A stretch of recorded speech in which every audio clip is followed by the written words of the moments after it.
Hello viewers, मंजिल Unacademy IAS YouTube channel पर आप सभी का स्वागत है। मिडिल ईस्ट में वॉर चल रहा है। इस वॉर के ऊपर कई सारे विश्लेषण ऑलरेडी किए जा चुके हैं।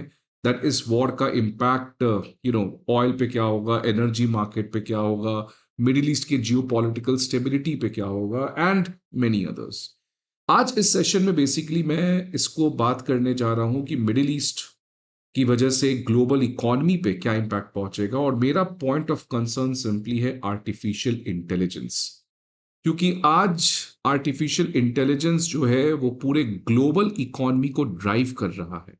एक तरफ जहां एग्रीकल्चर में स्टैग्नेशन देखने को मिल रहा है, इंडस्ट्रियल सेक्टर उतना ज्यादा अच्छा परफॉर्म नहीं कर रहा है, ग्लोबल इकोनॉमी आज उस ऑप्टिमिज्म से आगे बढ़ रहा है कि आने वाले समय में AI is going to do something miracle.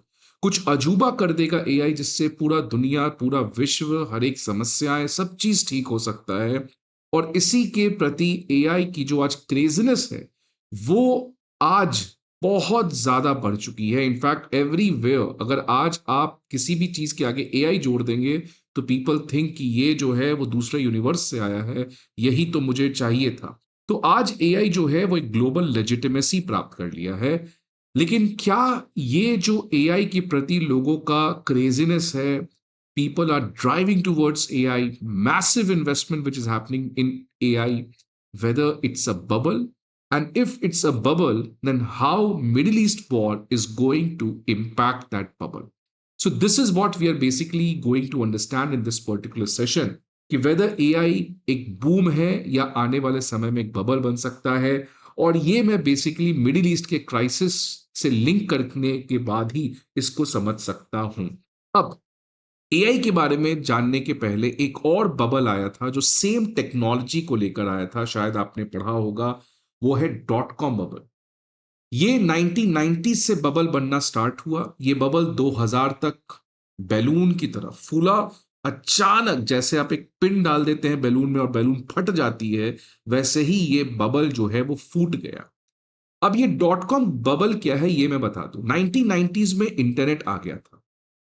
WWW, world wide web. Amazon जैसी कंपनी आ चुकी थी जो ऑनलाइन अपने प्रोडक्ट्स को बेच सकती थी।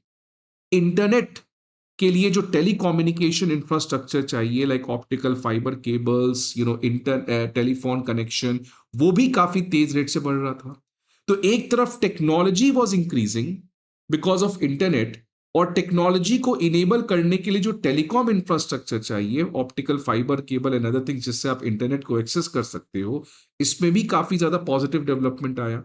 और इसका ये नतीजा निकला कि इतने सारे कंपनीज जो हैं वो डिजिटल कंपनीज बन गए, इंटरनेट को यूज करके अपने सर्विसेज को देने लगे, जिससे उस समय लोगों को लगा कि आने वाले समय में इंटरनेट जो है वो सब चीज बदल देगा।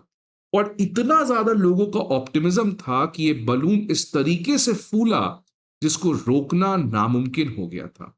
आप देखिए कि वो 1990s के समय जो बूम आया था, it was worldwide unprecedented growth in information technology and telecommunication. Information technology because of www। आज आप अपने कंपनी amazon.com, www.amazon.com, अब आप ऑनलाइन कंपनी है और आप अपने सर्विसेज को ऑनलाइन दे सकते हैं। ये पहले कभी लोगों ने देखा नहीं था, सुना नहीं था। और इस चीज को यूज करना काफी आसान था बिकॉज कंप्यूटर था और लोगों के पास अब इंटरनेट काफी ज्यादा चीप होना स्टार्ट हो चुका था। तो ये दोनों जब मिल गए तो इसके बाद there things completely change. The massive adoption of personal computers and spread of WWW revolutionize industry, trade, finance, services. क्या क्या ऐसे मेजर फैक्टर्स थे जो इस बूम को ड्राइव किए? ऑब्वियसली टेलीकॉम इंफ्रास्ट्रक्चर, ब्रॉडबैंड और फाइबर कनेक्टिविटी काफी तेज रेट से बढ़ा। सबसे इंपॉर्टेंट लोग थे ये वेंचर कैपिटल, बहुत अमीर लोग जिन्होंने ऐसे इतने सारे इंटरनेट स्टार्टअप्स को मैसिव फंडिंग किया, और ये उस गुब्बारे को भरने में सबसे बड़ा रोल प्ले किए। जो आम निवेशक था वो फोमो के चक्कर में इन्वेस्ट किया, फियर ऑफ मिसिंग आउट। वो भूल गया कि ये कंपनी प्रॉफिट कमा रही है या नहीं कमा रही है, वैल्यूएशन क्या है। और उस समय इन सभी ग्रोथ को आगे बढ़ाने के लिए जो सेंट्रल बैंक है उसने भी अपने इंटरेस्ट रेट को काफी ज्यादा कट कर चुका था। आप देखिए ये रहा वो 1990 से लेके 2000 का phase. Netscape, Yahoo, amazon, eBay, इतनी सारी कंपनियां आई, आईपीओ की, काफी सक्सेसफुल बनी। लेकिन धीरे धीरे कर कर ये बबल इतना ज्यादा बढ़ गया, लोग अंधकार में चले गए, लोग भूल गए कि ये कंपनी जो है उसमें रेवेन्यू नहीं है। बस लोगों को लग रहा था कि ये कंपनी आज से 5 साल के बाद बहुत बड़ा करेगी, और 5 साल के बाद मुझे ये रिग्रेट ना हो कि ये कंपनी अच्छा नहीं की, इसलिए इस कंपनी में आज ही पैसे इन्वेस्ट कर दो। तो ये एक तरीके का मैसिव स्पेक्यूलेशन चला, not because of current reality but because of future expectation. That led to the beginning of the bubble, that led to the beginning of the bubble. और आप देख सकते हैं कि 2000 में ये बबल फूटा। जो नैस्डैक है, यूएस की स्टॉक इंडेक्स, वो बिल्कुल क्रैश कर गई, और फिर काफी समय लगा इस चीज को रिकवर करने में। सेम चीज जापान में भी आया था, लेकिन ये ज्यादा टेक्नोलॉजी से रिलेटेड नहीं था, ये किसी और वजह से था, लेकिन सेम एसेट बबल वहां पे क्रिएट हुआ था 1986 से 1991 में, जब स्टॉक मार्केट और रियल एस्टेट के प्राइस इतने ज्यादा बढ़ चुके थे। अचानक जापान की सेंट्रल बैंक ने इंटरेस्ट रेट को बढ़ाया। जैसे ही इंटरेस्ट रेट को बढ़ाया गया, वैसे ही स्टॉक मार्केट क्रैश हो गई, रियल एस्टेट क्रैश हो गई, बिकॉज रियल एस्टेट में लोगों ने लोन ले रखा था। अब उस लोन का जो डेप्थ पेमेंट था वो काफी ज्यादा बढ़ गया था, और eventually the whole economy crash. और आपको पता है उस समय से लेकर जापान को लगभग 2 दशक लग गए उस प्रॉब्लम से रिकवर करने में। तो ये जो एसेट का गुब्बारा है, ये जो एसेट का बबल है, ये किसी भी कंट्री के लिए सबसे बुरा से बुरा सपना है, जो कंट्री को अंदर से स्ट्रक्चरली डिस्ट्रॉय कर सकता है। तो सवाल यही आता है आज सबके मन में कि क्या एआई भी आज हम उसी बबल में हैं? क्या एआई बूम पर है, या एआई एक बबल है जो कभी भी फूट सकता है? मैं आज क्यों कह रहा हूं इस बारे में, बिकॉज ये जो पैराग्राफ है, ये मेरा पैराग्राफ नहीं है। ये इकोनॉमिक सर्वे जो गवर्नमेंट की बॉडी है वो रिलीज करती है, और उस इकोनॉमिक सर्वे में यही कहा गया है कि आज जो सबसे इंपॉर्टेंट वर्ल्ड की स्टॉक मार्केट है, यूएस इक्विटी मार्केट, उसमें एक मैसिव बुल रन, मतलब काफी अच्छा परफॉर्मेंस देखने को मिला है। और इसी अच्छे परफॉर्मेंस की वजह से आज यूएस की जो कंपनीज हैं वो काफी ज्यादा ओवर कैपिटलाइज हैं। ओवर कैपिटलाइज की मतलब उसकी करंट मार्केट कैपिटलाइजेशन इतनी है नहीं, लेकिन लोगों ने उन कंपनीज में ज्यादा इन्वेस्ट करके उसकी वैल्यू को बढ़ा दिया है, बिकॉज पीपल थिंक कि ये कंपनी आने वाले समय में बहुत अच्छा करेंगी, जिसकी वजह से यूएस स्टॉक मार्केट की जो वैल्यूएशंस है वो अनअट्रैक्टिव जोन में चली गई है। और इसके सबसे बड़ा रीजन है मेगा कैपिटलाइजेशन हुआ है कुछ टेक कंपनीज का, like Apple, Microsoft, amazon, alphabet, Nvidia. तो ये सभी आप देख सकते हैं टेक कंपनीज हैं, और उसमें बम्पर इन्वेस्टमेंट देखने को मिल रहा है। लेकिन पिछले कुछ समय से आप देख सकते हैं, अगर मैं बात करूं प्रिसाइजली लास्ट ईयर अक्टूबर के बाद से, कॉन्स्टेंटली इन कंपनीज में एक जो बूम आया था उसके बाद करेक्शन देखने को मिला। आप देख सकते हैं एनवीडिया एक मैसिव जंप लेता है, और उसके बाद ये रहा अक्टूबर 2025, वहां से ये गिरना स्टार्ट हो चुका है। मेटा की स्टॉक वो भी कोलैप्स होते हुए दिख रही है, और फाइनेंशियल टाइम्स में यही चीज लिखा गया है कि एआई वैल्यूएशंस इतनी बढ़ चुकी है कि अब वो आने वाले समय में कोर्स करेक्शन होना जरूरी है। अब क्या ये एआई का बबल फूट सकता है? इसमें इसका आंसर है यस और नो। पहला बात क्लियरली है कि आज एआई जो है वो एक हाइपर ड्रिवन नैरेटिव से गुजर रहा है। मतलब सबको लगता है कि एआई क्या ही नहीं कर देगा, एआई हेल्थ ठीक कर देगा, एआई एजुकेशन ठीक कर देगा, एआई प्लेन बना देगा, एआई ह्यूमंस को बना देगा, एआई भगवान को ले आएगा, ऐसा लगता है। सो एआई के प्रति जिस तरीके का एक स्ट्रॉन्ग नैरेटिव चलाया जा रहा है, सम पीपल थिंक कि इतना भी कुछ एआई नहीं कर सकता है। और आज उसी की वजह से वैल्यूएशंस इन टेक कंपनीज का सिग्निफिकेंटली जंप हुआ है। FOMO, investing again fear of missing out, जो सेम आईटी बूम जो 1990 में हुआ था, डॉट कॉम बूम, वहां पे भी देखने को मिला था। और सबसे बड़ा है अनसर्टेन बिजनेस मॉडल। आज जितने भी ये मॉडल्स हैं, चैट जीपीटी हो गया या एंथ्रोपिक हो गया, ये मोस्ट ऑफ द मॉडल्स जो है वो आज फ्री है एक तरीके से। अब इसको मोनेटाइज कैसे किया जाएगा, क्या इससे रेवेन्यू सस्टेनेबल आ सकता है? और आप कह रहे हैं कि आने वाले समय में एआई जो है वो बहुत कॉम्प्लिकेटेड चीजों को सॉल्व कर सकता है, लेकिन क्या उसको बनाने में जो खर्च आएगा, क्या वो ह्यूमन लेबर से कम होगा? अगर नहीं होगा तो एआई मॉडल को बनाने की जरूरत नहीं है। उन एआई मॉडल्स को ड्राइव करने के लिए इलेक्ट्रिसिटी की जो रिक्वायरमेंट होगी, क्या वो सस्टेनेबल तरीके से आ सकती है? तो अभी भी एआई जो है वो ट्रांजिशन में है। लोगों को लगता है कि अंत जो है, एंड जो है, वो कोई बहुत सुहाना होगा, बट अभी भी ये होगा में हम जी रहे हैं, not what we are dealing at present. So अभी भी लोग एआई को ऑगमेंट कर रहे हैं अपने डे टू डे काम में, बट क्या एआई रियली सब्स्टिट्यूट कर सकता है ह्यूमन लेबर को, किस एक्सटेंट तक कर सकता है, और कैसे वो कंपनी जो है वो रेवेन्यू जनरेट करके प्रॉफिटेबल बन सकती है, ये अभी भी एक बड़ा सवाल है, जिसकी वजह से ये बबल जो है वो बर्स्ट कर सकता है।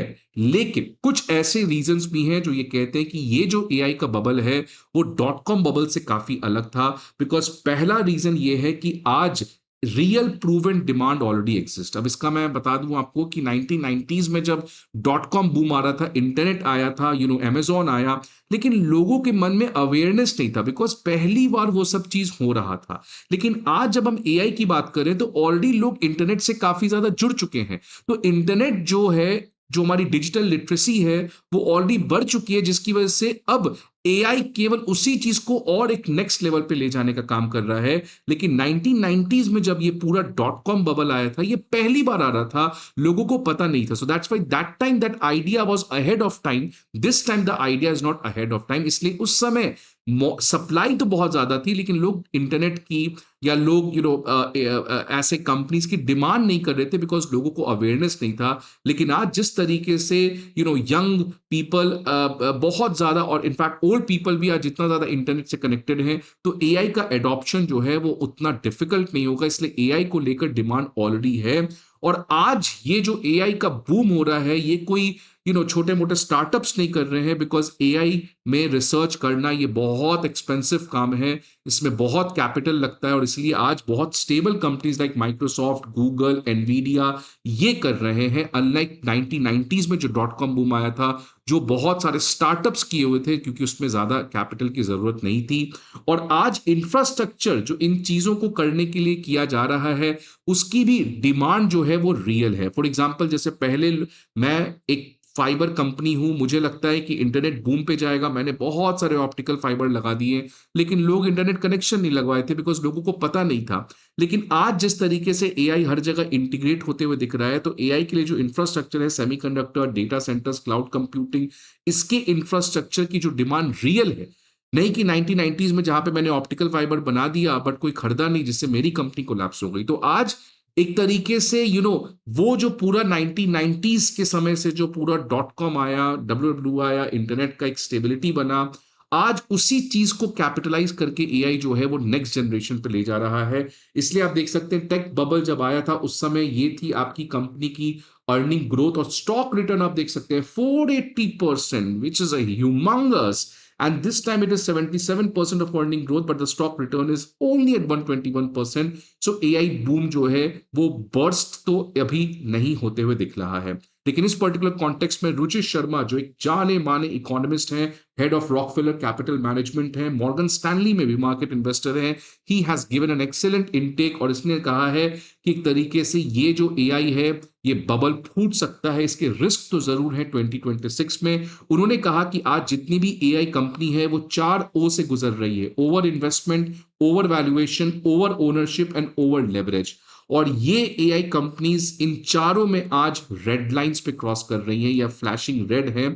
और इन्होंने कहा था कि देखिए, अमेरिका में आज जो पूरा ग्लोबल ग्रोथ हो रहा है वो एआई की वजह से हो रहा है, और ये एआई कंपनीज ने इतना ज्यादा लेवरेज ले रखा है, लोन ले रखा है, और उस लोन से ये रिसर्च कर रहे हैं। लेकिन अगर यूएस की स्टॉक मार्केट, अगर यूएस की सेंट्रल बैंक ने कल को जाकर इंटरेस्ट रेट को इंक्रीज करते हैं, तो इनकी डेप्ट जो है वो काफी महंगी हो जाएगी, और ऐसे कंपनीज के लिए बहुत बड़ी प्रॉब्लम भी आ सकती है, जिसमें उनका ऑलरेडी जो वैल्यूएशन काफी हाई है, इस वैल्यूएशन में करेक्शन देखने को मिल सकता है। और अगर अमेरिका में इंटरेस्ट रेट को हाइक किया जाता है, जो प्रोबेबली अब हो सकता है because of this nasty war going on middle east, जिससे यूएस की एनर्जी प्राइसेस एंड बाकी चीजें बढ़ेंगी, तो यूएस में जो इन्फ्लेशन घट रहा था अब वापस से वो बढ़ना शुरू हो गया है, जिससे obviously US central bank pressure में आएंगे इंटरेस्ट रेट को हाइक करने के लिए। और अगर ऐसा होता है तो जितने भी कंपनीज इस एआई बूम को चला रहे हैं, लेवरेज लेके, बैंक से लोन लेके, उनका डेप्ट सर्विसिंग बढ़ जाएगा। जैसे ही डेप्ट सर्विसिंग बढ़ जाएगा, उन कंपनीज की वैल्यूएशन में एक सिग्निफिकेंट करेक्शन आएगी, और जैसे ही अमेरिका में ये सब चीजें होंगी, तो इंडिया की स्टॉक मार्केट में भी एक मैसिव करेक्शन देखने को मिल सकता है। ऑलरेडी इंडिया की स्टॉक मार्केट इस समय काफी ज्यादा ब्लीड कर रही है, लॉस हुआ है इन्वेस्टर्स का। अब आने वाले समय में अगर इसी तरीके से एआई में कोई प्रॉब्लम आता है, तो जो आज दुनिया का इकलौता इंजन है जो ग्लोबल ग्रोथ को आगे बढ़ा रहा है, अगर उस इंजन में भी प्रॉब्लम आएगा, तो where the growth will come from in the global economy? आपके क्या व्यूज हैं और आपको क्या लगता है इस पर्टिकुलर टॉपिक के बारे में? Please let me know the comment box. I hope आपको ये वीडियो अच्छा लगे। See you again some other video. Till then goodbye and take care.